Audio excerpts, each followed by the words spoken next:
Welcome back everyone. Today, I'm going to show you how to fix Windows Update error on your Windows 11 or 10 PC. I'll walk you through a simple step-by-step process to try to resolve the issue. So let's get started. First, let's right-click on the Start icon and select Run. In the dialog box, let's type services.msc and click on OK. A new window will open.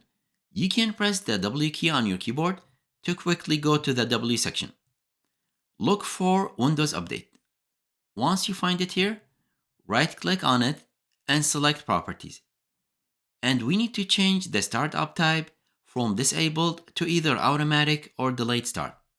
Let's go with delayed start. Click Apply and the service status will update.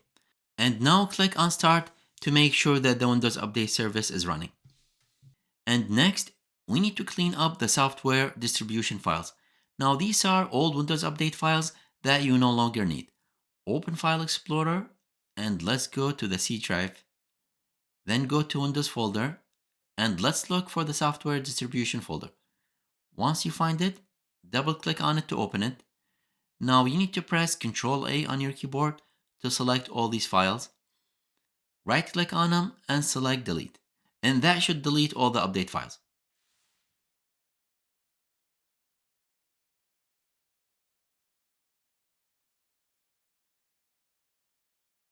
Next, we need to run a system file check to repair any issues. Click on the search icon and let's type CMD. Right click on it and select Run as an administrator. In the command prompt window, let's type sfc /scan now and press enter. And that should start the scan. Now this process will check for and repair any corrupted system files.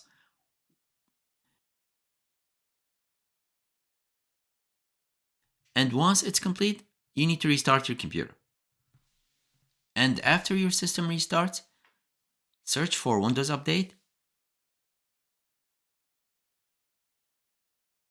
Click on Check for Updates and see if you can update your Windows now. And that should resolve the Windows Update error you are having. Let me know in the comments section if this has fixed your issue. And as always, please like and subscribe for more content like this. Bye for now.